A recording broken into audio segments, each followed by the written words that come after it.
नमस्कार, hello doctor show में आप सभी का स्वागत है। मैं हूं आपके साथ पूनम और आज स्टूडियो में हमारे साथ हैं डॉक्टर बलराम शर्मा, जो कि MD/DM SMS medical college Jaipur में प्रोफेसर और सीनियर कंसल्टेंट एंडोक्रिनोलॉजिस्ट हैं।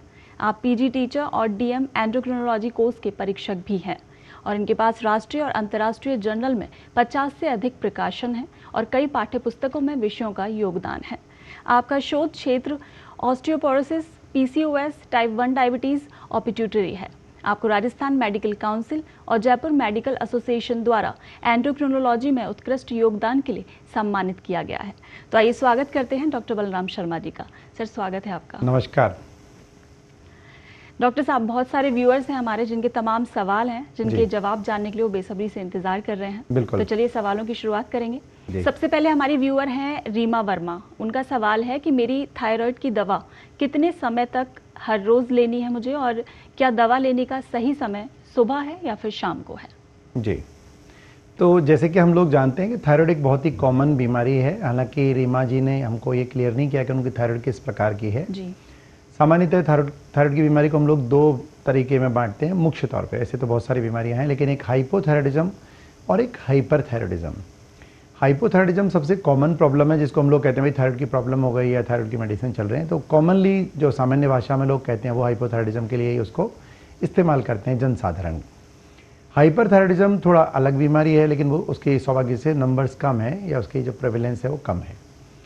तो जो शायद रीमा जी हाइपोथायराइडिज्म के बारे में बात कर रही हैं, तो हाइपोथायराइडिज्म की मेडिसिन मॉर्निंग में ली जाती है ज़्यादातर बार और भूखा पेट ली जाती है। लेकिन ऐसा कुछ विशेष नहीं है कि हमको मॉर्निंग में ही लेना जरूरी है। बेसिक बात यह है कि अगर हम ये मेडिसिन ले रहे हैं तो कम से कम 4 घंटे तक या 4 घंटे पहले हमने कुछ खाया नहीं हो, मतलब एटलीस्ट 4 घंटे की फास्टिंग रही हो, और मेडिसिन लेने के 1 घंटे तक हम कुछ नहीं खाएं। कई बार लोग जूस पी रहे होते हैं, कई बार कुछ और दूसरी चीज़ें इस्तेमाल कर रहे होते हैं, कोई और मेडिसिन ले रहे होते हैं। तो कम से कम 1 घंटे बाद तक मेडिसिन नहीं लें। और अगर आपने सुबह उठ के भूखा पेट लेते हो, और तो नॉर्मली हम लोग अगर रात को 10 बजे भी खाना खाते हैं तो 7 से 8 घंटे निकल चुके होते हैं, इसलिए सुबह का टाइम सबसे अच्छा टाइम होता है। जी। अगर आप गलती से किसी दिन मेडिसिन लेना भूल भी जाते हैं तो कोई चिंता की बात नहीं है। नेक्स्ट डे आप 2 टैबलेट एक साथ भी ले सकते हैं। जी। तो ये भी इसमें लिबर्टी है। लेकिन ये सारी बातें मैं कर रहा हूँ हाइपोथायराइडिज्म के लिए, जहाँ पर थायराइड हमारे कम सीक्रेशन कर रहा है। एक दूसरी बीमारी जिसको हाइपरथायराइडिज्म कहते हैं। हाइपरथायराइडिज्म अगर उनको है तो बेसिकली उसमें मेडिसिन दिन में 2 बार भी, 2 बार 3 बार भी चलती हैं और उसको खाने से कोई संबंध नहीं होता, और उनको डॉक्टर के बताए अनुसार आपको 2 से 3 बार या कई बार 1 बार भी लेनी होती है। लेकिन उसमें भूखा पेट लेना भी कोई ज़रूरी नहीं है। लेकिन हाइपोथायराइडिज्म में जो थायरोक्सिन की मेडिसिन लेते हैं वो जैसे मैंने बताया उस तरीके की बातों का ध्यान रखना आवश्यक है। जी बिल्कुल। तो रीमा जी, आपको आपके सवाल का जवाब मिल गया होगा। हालांकि आपने अपने थायराइड का टाइप नहीं बताया, लेकिन फिर भी डॉक्टर ने आपको बता दिया और है। एक वो ड्यूरेशन की पूछ रही थी वो कि कितने सालों तक लेना पड़ेगा। जी। तो सामान्यतः अगर आपको फ्रैंक हाइपोथायराइडिज्म है तो वो आपको संभवतः जीवन भर ही मेडिसिन लेनी पड़ेगी। लेकिन कभी कभार अगर कोई ट्रांजिएंट टाइप का है, छोटा टाइम का हुआ है, या आपको सब क्लिनिकल हाइपोथायराइडिज्म है, तो हो सकता है कि किसी परिस्थिति विशेष में डॉक्टर ने आपको प्रिस्क्राइब किया हो, तो आप अपने आसपास में किसी अच्छे एंडोक्राइनोलॉजिस्ट से संपर्क कर लें तो वो आपको इसका आंसर दे पाएंगे। लेकिन सामान्यतया अगर फ्रैंक हाइपोथायराइडिज्म है तो मेडिसिन लाइफ टाइम ही लेनी होती हैं। जी चलिए बिल्कुल आगे बढ़ेंगे। हमारे दूसरे व्यूअर हैं राजेश कुमार, और उनका सवाल है कि मुझे रोज कितनी बार ब्लड शुगर की जांच करनी चाहिए? जी राजेश जी, तो ये सबसे कॉमन प्रॉब्लम है जो हमारी एंडोक्राइन डिसऑर्डर्स में है, थायराइड और डायबिटीज़ दुर्भाग्य से हमारे देश में बहुत ही संख्या बढ़ गई है। जी। और अगेन इन्होंने नहीं बताया कि उनको टाइप 1 है या टाइप 2 है, तो और या प्रेगनेंसी है। तो अलग अलग कंडीशंस में, जो मेल है तो प्रेगनेंसी तो ऑब्वियसली नहीं है, लेकिन टाइप 1 और टाइप 2 ये कंडीशंस हैं। तो अगर टाइप 1 का पेशेंट है जिसमें इंसुलिन डिपेंडेंट है और इंसुलिन पर ही चल रहा है, तो कम से कम हम लोग कहते हैं कि जो self monitoring of blood glucose है वो कम से कम 3 से 4 बार होना चाहिए। जैसे फास्टिंग है, प्री लंच है, प्री डिनर है, बेड टाइम है। जी। और अगर वो टाइप 2 डायबिटिक हैं तो उनको एक भूखा पेट की और एक खाने के 2 घंटे बाद वाली जांच तो कम से कम करनी चाहिए। लेकिन अगर आप ज़्यादा बार करने में सक्षम हैं, अगर आप ज़्यादा बार करने में आप कंफर्टेबल हैं, तो जितनी ज़्यादा बार करेंगे आपको अपनी ब्लड ग्लूकोज को कंट्रोल करने में उतनी ज़्यादा मदद मिलेगी। तो ज़्यादा करने में नुकसान नहीं है। हाँ, थोड़ा महंगी प्रक्रिया है, आपको प्रिक भी करना पड़ता है बार बार, तो ये थोड़ी सी उसके साथ दिक्कतें हैं। लेकिन ज़्यादा करने में कहीं कोई समस्या नहीं है, आप ज़्यादा कर सकते हैं। दूसरे तरफ कुछ पेशेंट ऐसे भी हैं जो बिल्कुल अब स्टेबल फेज में आ गए हैं, उनका डायबिटीज़ भी ठीक ठाक कंट्रोल चल रहा है जी। तो हालांकि आदर्श स्थिति तो यही है कि उनको दिन में 3 से 4 बार करना चाहिए, लेकिन प्रैक्टिकल बात हम लोग कभी कभी ये भी करते हैं कि अगर आपका ठीक चल रहा है, आपका खान पीन भी नियंत्रित है, आपका खान पीन भी लगभग एक जैसा है, तो आप 7 दिन में 2 बार 3 बार भी अगर आप जांच करते हो फास्टिंग बीपी की, तो वो भी एक आपको गाइडेंस दे सकती है जी। लेकिन आइडियल सिचुएशन यही है कि हम दिन में कम से कम 3 से 4 बार करें। चलिए बिल्कुल, तो राजेश जी को भी अपने सवाल का जवाब मिल गया है। हालांकि उन्होंने भी नहीं बताया कि किस तरह की डायबिटीज़ है, लेकिन जैसा कि डॉक्टर साहब ने बताया है आपको कि अगर बहुत ज़्यादा डायबिटीज़ आपको हो रही है, शुगर है, तो आप दिन में 3 से 4 बार कर सकते हैं, वरना तो वीक में 1 या 2 बार भी ठीक ही है। अब हमारी अगली व्यूअर हैं संजीवनी यादव। उनका सवाल है कि पीसीओएस की दवा के साथ किस तरह का आहार और व्यायाम मेरी हार्मोन संतुलन में मदद करेगा? जी, तो पीसीओएस एक ऐसी समस्या है जो इन दिनों में हम लोग जो हमारे एडोलेसेंट गर्ल्स हैं और यंग गर्ल्स हैं या यंग महिलाएं हैं उनमें काफ़ी कॉमनली देख रहे हैं। दुर्भाग्य से ये ऐसी परिस्थिति क्रिएट हुई है, उसके पीछे जहाँ तक है और जो साइंटिफिक इन्फॉर्मेशन डेटा अवेलेबल है वो बताता है कि अगर आपकी फिजिकल इनएक्टिविटी है, आप सीडेंटरी लाइफ स्टाइल रखते हैं जैसा कि आजकल हमारे ज़्यादातर लोगों के साथ में है, और अगर आपका खान पीन अनियंत्रित है, अनियंत्रित का मतलब अगर आप फास्ट फूड बहुत ही लेते हैं, आप जंक फूड्स बहुत ही लेते हैं, आप जो स्वीट ड्रिंक्स या कार्बोनेटेड ड्रिंक्स ज़्यादा लेते हैं, तो ये आपकी बीमारी को मतलब पीसीओएस को मदद कर रहा है। इसके अपोजिट अगर आप दूसरी तरीके की एक लाइफस्टाइल रखेंगे, लाइक आप बहुत फिजिकली एक्टिव रहते हैं, कम से कम 1 घंटे व्यायाम करते हैं, योगा करते हैं, दौड़ते भागते हैं, कोई खेल खेलते हैं जिसमें आपका शरीर एक्टिव रहता है, साथ में अपने खान पीन को नियंत्रित करते हैं। अगर आपका वजन अधिक है तो आपको अपने आदर्श वजन के आसपास आने की ज़रूरत है।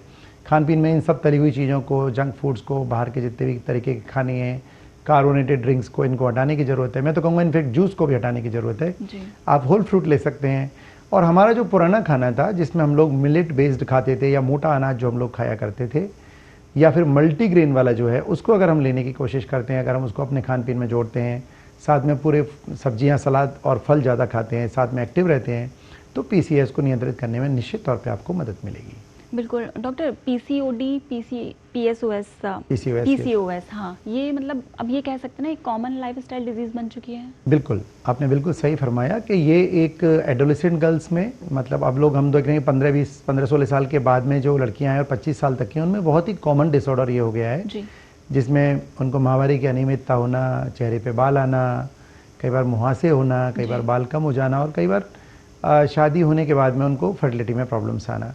तो पीसीओएस एक बहुत ही कॉमन प्रॉब्लम हो गई है, लेकिन दुर्भाग्य से इसके कई सारे कारण हैं। उनमें से लाइफस्टाइल और ख़राब खान पान एक प्रमुख कारणों में से एक है। उसी की वजह से आजकल ज़्यादा देखने को मिल रहा है। बिल्कुल।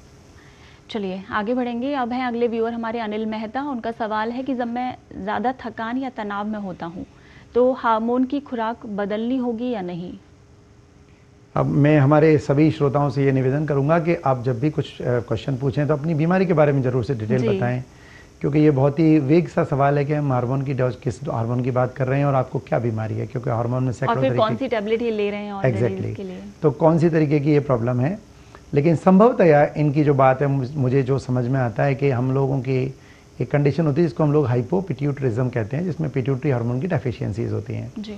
तो उसमें कुछ हार्मोन्स ऐसे होते हैं जो आपको लगातार लेने होते हैं, और अगर वो मैं अगर सही हूँ और आप मेरी बात अगर जो है वही अगर इनका सवाल है, तो उसमें हम कुछ हार्मोन्स देते हैं जिसमें कुछ स्टीरॉइड्स के हार्मोन भी होते हैं जो एक फिजियोलॉजिकल डोज में, मतलब जितनी शरीर को आवश्यकता होती है उतनी ही जो डोज में दिया जाता है।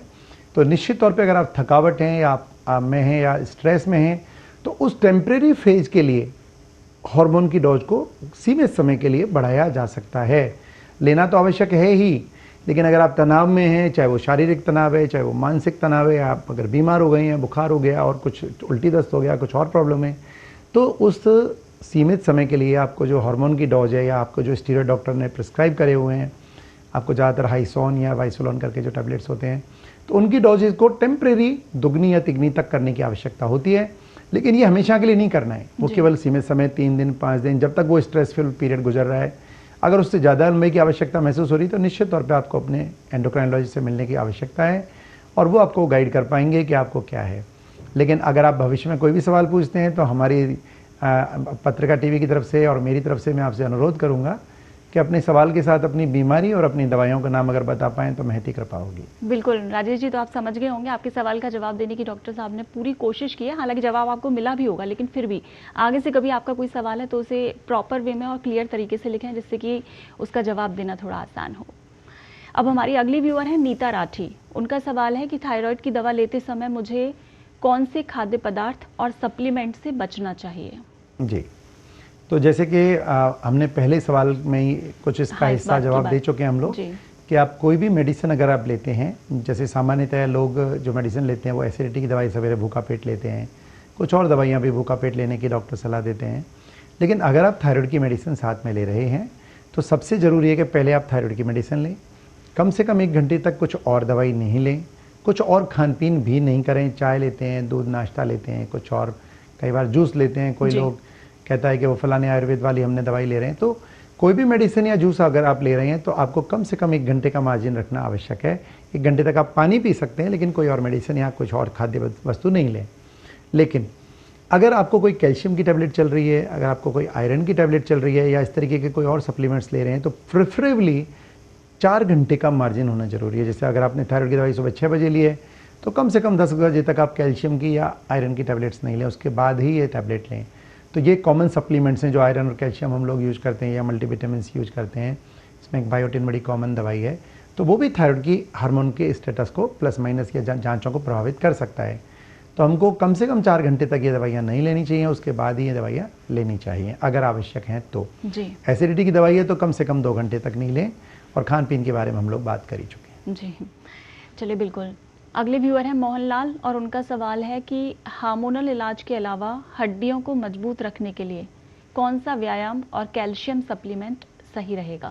बिल्कुल, तो सबसे पहली चीज़ आती है कि हड्डियों की कमजोरी हुई क्यों, उसके बारे में हमको जानने की आवश्यकता है। क्योंकि जब तक हम कारण को निदान नहीं कर पाएंगे तो उसका हम प्रॉपर ट्रीटमेंट भी नहीं कर पाएंगे। अगर आप ब्लैंकेट थेरेपी के तौर पे एक्सरसाइज और केवल कैल्शियम पे ही आधारित रहना चाहेंगे तो मुझे लगता है कि हम लोग सही नहीं कर रहे होंगे।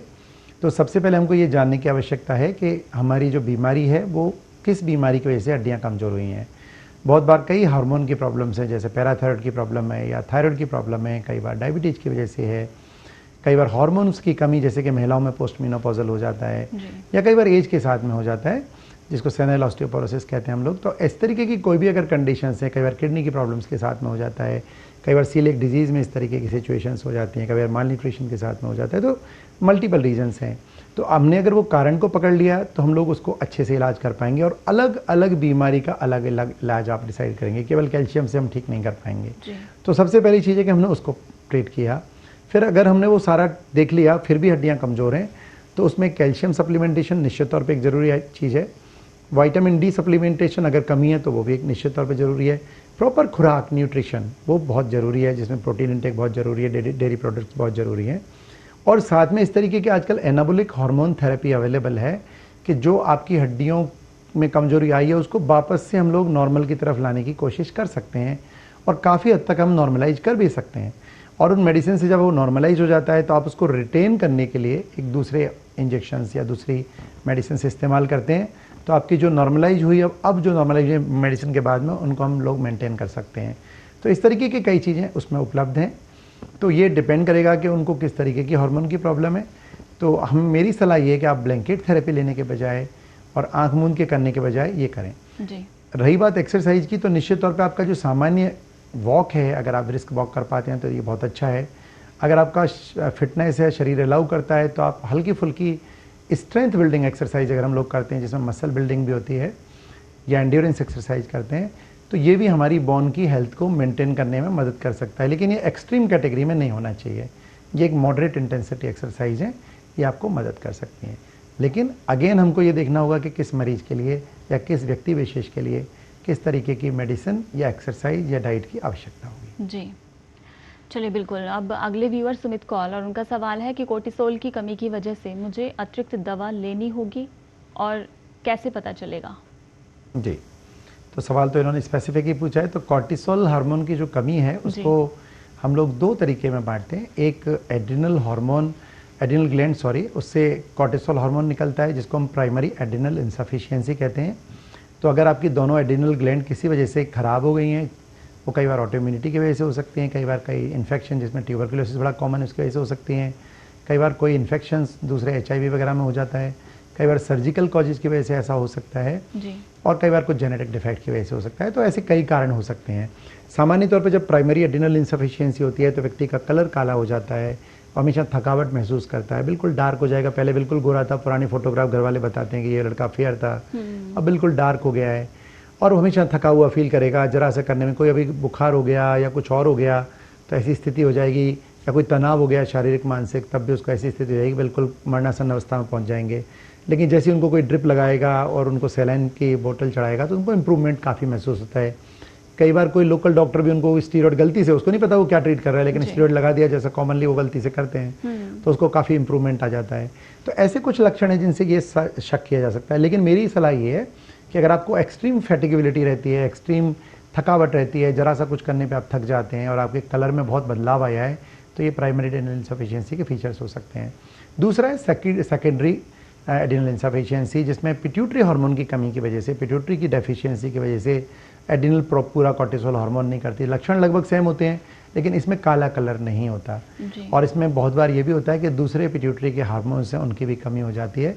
जैसे कि बहुत बार महिलाओं में हम लोग शीहान सिंड्रोम करके कहते हैं, उसको कॉमन कंडीशन है जिसमें अब प्रेगनेंसी के दौरान कई बार बहुत ज़्यादा उनको रक्तस्राव हो जाता है, या पोस्टमार्टम हेमरेज जिसको हम लोग कहते हैं, बहुत ही ब्लीडिंग हो गया, उसके बाद में इस तरीके की सिचुएशंस कॉमनली देखने को मिलती है। कुछ अन्य परिस्थितियों में या पोस्ट सर्जिकल भी ऐसा हो जाता है, कई बार हेड इंजरी ट्रॉमा के बाद में भी इस तरीके के लक्षण आ जाते हैं।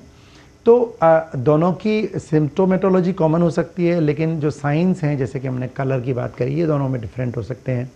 लेकिन आपका एंडोक्राइनोलॉजिस्ट जांचों से ये डिफरेंशिएट कर सकता है कि ये प्राइमरी है या सेकेंडरी है, और उनका कॉर्टिसोल का ट्रीटमेंट उस डेफिशिएंसी के हिसाब से डिसाइड होगा कि आपको किस लेवल की डोजेज की आवश्यकता है और कितना हार्मोन और किस लेवल की डोजेज आपको कितना फ्रीक्वेंटली वो देने की आवश्यकता है।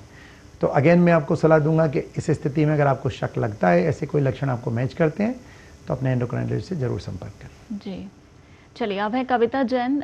उनका सवाल है कि क्या PCOS में दवा लेने के साथ वजन कम करना और हार्मोन संतुलन में मदद करेगा? कविता, तो मुझे लगता है कविता के सवाल का जवाब हम लोग पहले दे ही चुके हैं। तो अगर आपका वजन अनियंत्रित है, आपका वजन ज़्यादा है, तो निश्चित तौर पे आपकी जो फिजिकल एक्टिविटी और डाइटरी मॉडिफिकेशंस हैं वो आपको मदद करने वाले ही हैं। ये बात आप बिल्कुल गांठ बांध के रख लीजिए। लेकिन दुर्भाग्य से कुछ ऐसी बच्चियां भी हैं जिनका वजन तो उतना ज़्यादा नहीं है, लेकिन वो स्टिल उनको PCOS है, जिसको हम लोग लीन PCOS कहते हैं।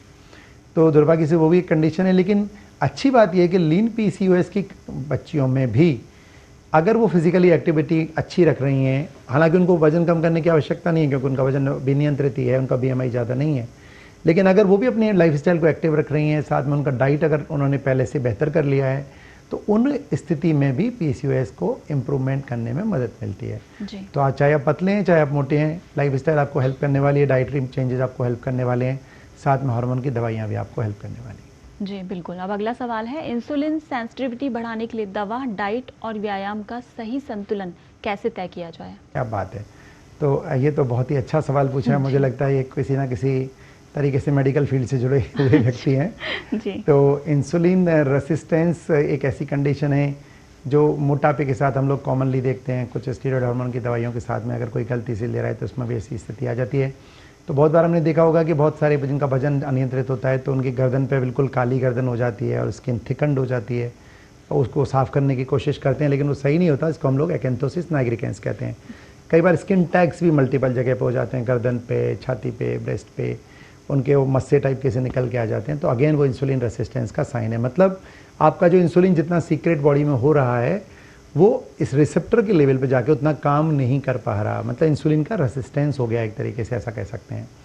तो सबसे पहले वही हम लोग जो अभी बार बार बात कर रहे हैं, रिपीट फिर से कर रहा हूँ मैं, कि आपकी लाइफस्टाइल, अगर आपका वजन ज़्यादा है तो नियंत्रित करिए, आपका खान पीन गड़बड़ है तो उसको स्वस्थ लेके आइए, हेल्दी डाइट की तरफ लेके आइए, बैलेंस डाइट की तरफ लेके आइए, वजन को भी बैलेंस करिए।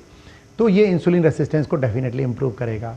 अब बात आती है मेडिसिन की, तो there are multiple medicine available, जिनमें कुछ मेटफॉर्मिन है, पाइग्लेटाजोन है और बहुत सारी मेडिसिन हैं जो आपके इंसुलिन रेसिस्टेंस को इम्प्रूव करने में मदद कर सकती हैं, बशर्ते कि आपको उनकी आवश्यकता हो।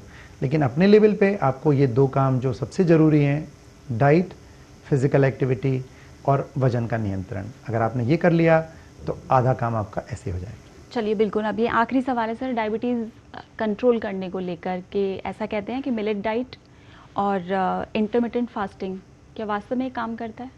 मिलेट डाइट डेफिनेटली काम करता है। जैसे अभी हम लोग बात कर ही चुके हैं कि मोटा अन्न या श्री अन्न, हमारी भारत सरकार ने भी इसको प्रमोट करने के कई जतन किए। अभी लास्ट जब G20 हुआ था उसमें भी मिलेट बेस्ड फूड जो इंटरनेशनल हमारे जो गेस्ट आए थे बाहर से, विश्व नेता आए थे, उन सबको ये खाना परोसा गया था।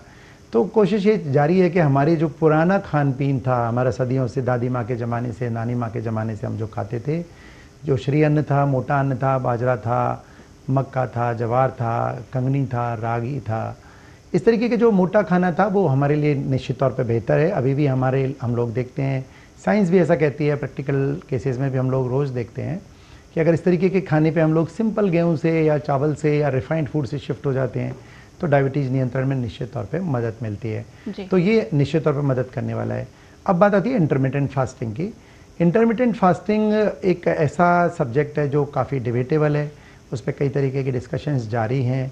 तो निश्चित तौर पे इंटरमिटेंट फास्टिंग के कुछ पॉजिटिव रिजल्ट्स कई पेपर्स में देखने को मिले हैं, लेकिन डायबिटिक पेशेंट्स में मेरा एक प्रिकॉशन की भी सलाह है कि अगर आप इंटरमिटेंट फास्टिंग कर रहे हैं तो वो कई तरीके की है, कई बार वो दिनों के रूप में होती है, कई बार 16-17 घंटे की होती है, कई बार कुछ घंटों की होती है। तो अगर आपने वो फास्टिंग पीरियड रखा हुआ है, आपने इंसुलिन ले लिया और अगर आपने टेबलेट ले लिया तो आप शुगर लो के शिकार भी हो सकते हैं, मतलब हाइपोग्लाइसीमिया में भी जा सकते हैं, जो कभी कभी डेंजरस होता है। कभी कभी कोमा में जा सकते हो, कभी कभी आप ICU में जा सकते हो। तो इंटरमिटेंट फास्टिंग डायबिटिक में बड़ा प्रिकॉशन के साथ में करने की आवश्यकता है और डॉक्टर के सुपरविजन में करने की आवश्यकता है। ऐसे आप इंटरनेट से या किसी अपन के जो सोशल मीडिया के मैसेजेस से प्रभावित होकर और इंटरमिटेंट फास्टिंग की प्रैक्टिस डायबिटिक पेशेंट करना कभी कभी गंभीर हो सकता है जी। तो ये गार्डेड मैं जवाब दूंगा इसके बारे में। तो मुझे लगता है कि इस बारे में हमको थोड़ा सावधानी की आवश्यकता है, लेकिन श्री अन्न निश्चित तौर पे आपको मदद करने वाले हैं। जी बिल्कुल। चलिए, तो आई थिंक हमारे सारे व्यूअर्स को अपने सवालों का जवाब मिल गया है, लेकिन जैसा कि डॉक्टर साहब ने अभी लास्ट में बताया है, इंटरमिटेंट फास्टिंग अगर उसके लिए आप लोग सोच रहे हैं तो प्लीज़ डॉक्टर से कंसल्ट करके ही उसे शुरू कीजिएगा। डॉक्टर साहब, हमारे शो में आने के लिए और हमारे व्यूअर्स के सारे सवालों का जवाब देने के लिए आपका बहुत बहुत शुक्रिया। पत्रिका टीवी ने मुझे यहाँ पर आमंत्रित किया और आपके श्रोताओं से जुड़ने का मुझे मौका दिया, उसके लिए मैं आपका बहुत बहुत धन्यवाद, साधुवाद। तो आज के शो में बस इतना ही, फिर मिलेंगे किसी और विशेषज्ञ के साथ। देखते रहिए पत्रिका। नमस्कार। देश दुनिया की ताज़ा खबरें और वीडियोस के लिए अभी डाउनलोड करें पत्रिका ऐप।